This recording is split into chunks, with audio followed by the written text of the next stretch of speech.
Class, this is special intended for my students.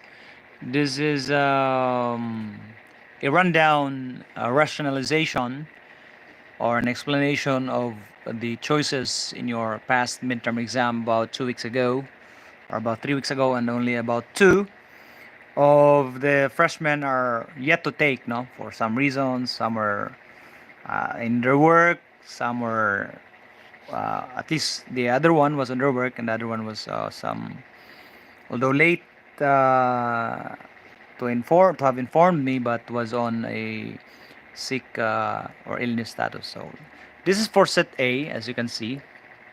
The similar questions are for set B. So for number one, the question here states that this is a combination of numbers and or letters as variables or both that does not express a complete thought, or does not express a complete thought. So math, of course, we know it's wrong because math is both the science or the field of science, or the field is also a science, a philosophy, and an art, right? Then numbers, of course, not, because they are the abstract objects that expresses quantity. There are, of course, technical reason about it. And C, conjecture, is not, of course, included. It is a hunch or a guess about some particular property of mathematical objects or set of objects. And then D, expressions, are the combination that is not, or letters or numbers that are not expressing complete thoughts. Therefore, the letter D is the answer. Of course, equations, letter E is not the answer because letter E, equation, expresses a complete thought. Number two, mathematics is all about numbers and counting or formulas and expressions by geniuses. Of course, the option are A, yes, which is not true. Not all mathematicians are geniuses. And B, false, that is the correct answer, it's false. C, maybe, this expresses uncertainty, therefore this is not, or unsure, or sometimes true, or this is unsure, so letter C is wrong. D, sometimes. D here, sometimes. Technically, it could be considered true. But again, as I've stated, the general answer here is false. No, B, false. Because in general, um, well, in general, and in more accurate answer, the statement mathematics is all about numbers. It's not all about numbers and counting or expressions. No, there are so much more about math which we have discussed in so many of our lessons. And then letter E is depending on the data. Talks about the entirety of mathematics, not only about data. Math is not only about data, but concepts, constructs, and all that.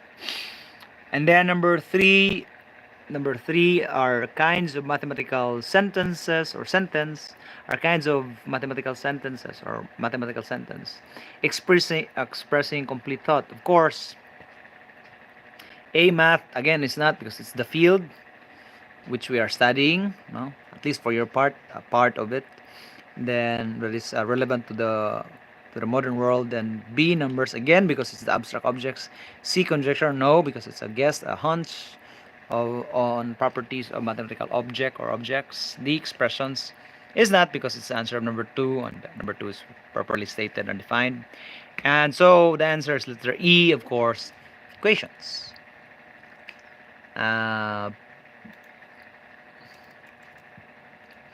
We go next here. Number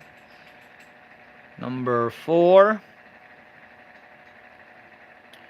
The book by Leonardo of Pisa that introduced mathematics to Europe in about 1202. So he's considered the most brilliant person in Europe, as stated in our book. So of course, the answer is Liber Abaci, or Liber Abasi.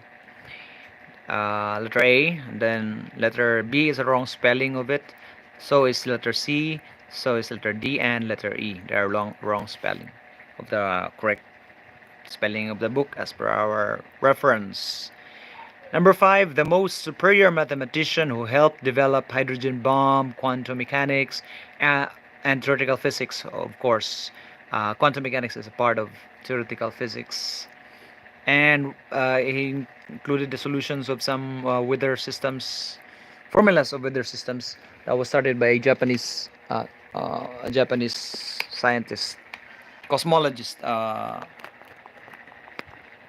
So I've discussed his contribution to various fields, discussed him once or twice, at least twice perhaps, in all of my classes. And he also was the inventor of game theory, the original form of the initial form of the Durbin-Watson distribution. He improved the middle thirds arguments and solution in math logic. The first PC, although some may claim that the first PC was uh, later developed, but he was the first, depending on the book as well, but in some computer books, the uh, not the Enigma, but the uh,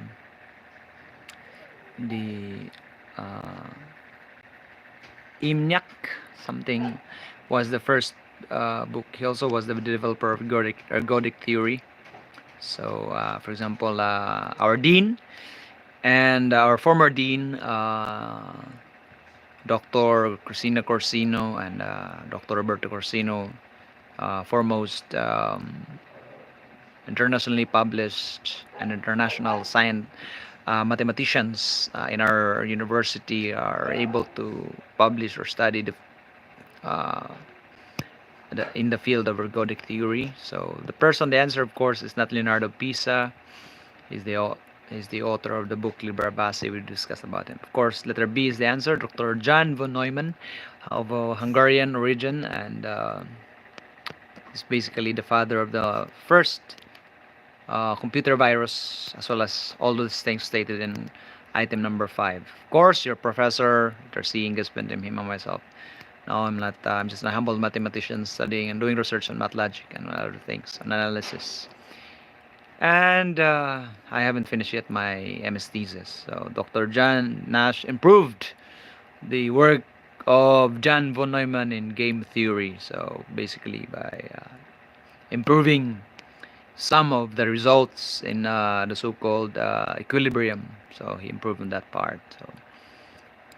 So far as I've read and heard. So number 6, for item number 6. Number 6. This is again this is set A. All right. So states that a superior mathematician, highly published, who helped develop our reference one or first reference in the course Math in the Modern World. So Dr. Jan Nash was the schizophrenic, internationally published and recognized scientist now, economist, and of course mathematician first. So, and as mentioned above, he was the one who improved game theory. That's why he was awarded the Nobel Prize for economics by the Nobel Committee. And of course, letter B is wrong. Leonardo Pisa is wrong because it's a book. It's the author of our book of Liber Abaci, the book that we mentioned in the earlier item, and of course the rabbit problem of the Fibonacci sequence. C. Prof. J. Buluron. He's an internationally published mathematician as well, but he's not part of the authors or consulting authors of our reference one. Letter D is the correct answer. Dr. Roberto Basagra Corsino or Roberto C. Corsino. B. Corsino.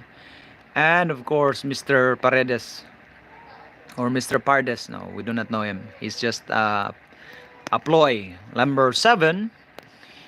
A statistical and open close parenthesis political economics theory by Dr. Jan von Neumann for competitors.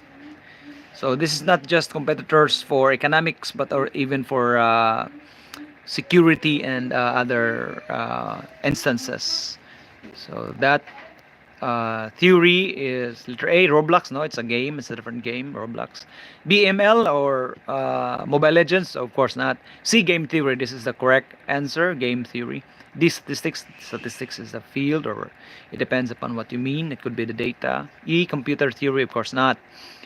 So there's no such thing as computer theory, but there's a study of computer science. Now, number 8.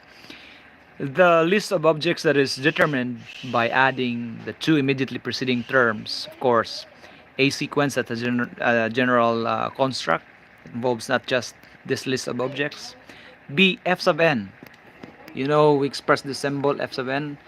That is a number belonging to the sequence of Fibonacci sequence. So that's only a particular representation without the braces. Letter C, Fibonacci series, meaning series, it's the sum. So the answer here is Fibonacci terms. Fibonacci terms, that includes all of the terms like this. Of course, the answer is letter E, f sub n in braces form as the Fibonacci sequence in symbolic form or in symbol form. Right. Or the symbol for the Fibonacci sequence, as we have repeatedly discussed before your midterm exam. So again, for those who have just tuned in or about to tune in, this is Professor Engus Bent Himang, your professor in math in the modern world, discussing to you or doing the rationalization of your test items for your midterm exam in the Cebu Normal University and the classes under me, in the 5 classes under my instruction. So number 9, yes, under my instruction as a part-time math instructor in the faculty of the College of Computing, Artificial Intelligence, and Sciences of the Cebu Normal University main campus. Number 9, the value of the golden ratio is. So this is again a trick question. Letter A, it's 1.618. Letter B, 1.681. Letter C, of course, why is it not letter A? It's an exact value. But you know that the golden ratio is not an exact value. It can only be approximated, and its exact value can only be expressed as an equation, but not, or as an expression, but not as an exact digits. Otherwise, you will not end. There is an exact expression, of course, but it's an ending. So here, same thing with letter B. It's ending with 1. So it's just flip the 1 here, and this is a more erroneous one, right? So letter C, approximately 1.67. Almost true. But look at letter D. It's 1.618, and the ellipsis sign here, for so on and so forth. Therefore, we know that this is the sign, and this is discussed also repeatedly in our classes before the midterm exam. Letter E, approximately 1.3. This is far off. Mas duol-duol pa si, nearer pa si letter C. Alright, so that's why you have letter D as the answer. Number 10. The golden ratio is valuable because of its uniqueness and applications. Except in what? So except in letter A, observable nature. Of course, it is in the observable nature because not only in the world but also in the galaxies, in the certain numbers or relationships of certain cosmological constants or objects out there, and the stars and their signals, and so many other numbers or matters or concepts related to cosmology outside the Earth that can be quantified or can be expressed or can be related to the golden ratio. And of course, B, the universe. Well, of course, part of the universe is the observable nature, so we cannot say that the golden ratio is not part of, or is not valuable inside our universe. Now, letter C, what is mathematician's caprice? Caprice. Well, what does that mean? What is caprice?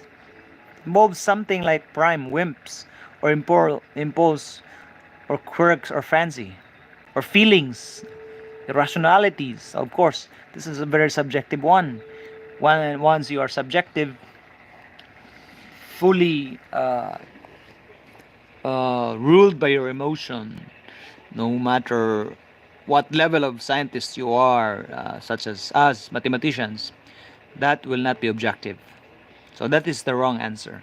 And that is the wrong situation wherein you could say that the golden ratio is valuable. Therefore, this is the exception. Letter C is the answer.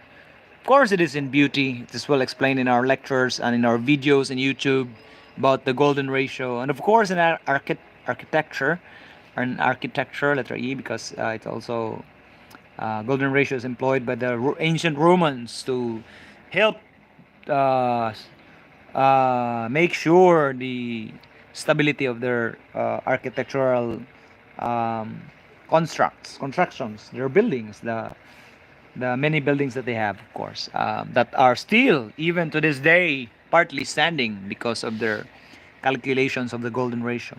So we'll stop in here in questions 1 to 10, and we'll continue this rationalization. And you can view this again in my YouTube channel. In our YouTube channel for this class, the mathsguy EAGLEHIMANG, or mathsguy, then Eagle, search for this, and then subscribe and continue to watch. Make your comments. If you have other questions or protests or argumentations or any inquiries that you'd like to clarify about those 10 items, please comment them below so that I can correct, clarify, and explain further why those are the reasons or rationalizations of the choices of the multiple choice tests, multiple choices items in these tests. So later, after we have done with that, we will also explain the TOS, or table of specifications, for this midterm exam. So which items are included in the creative part and which are not, or which are in the analytic part. Okay, so thank you and God bless. Happy Easter to all my students and to all the students in the Philippines and in the world. God bless us all, to all the Christians. In Jesus' name, He is risen. Let us celebrate. Amen. And of course, regards and happy birthday to my ex-common law wife, Miss, who is also a fellow teacher, Miss Evangeline Mero Lisira. And of course, belated happy birthday to my one and only son, my firstborn, Euler Vince Rudy Mero Himang. God bless you, my son. I do miss you. I do so much miss you. And God willing, I will retrieve some of my salary and visit you there with some of my financial and, of course, foods and moral and spiritual and emotional support. God bless you, my son. God bless you, all children. And we'll continue on this in the other part of the items 1 to 40 of your test items. So thank you for all who are able to tune into this, or able to see this later on. Go!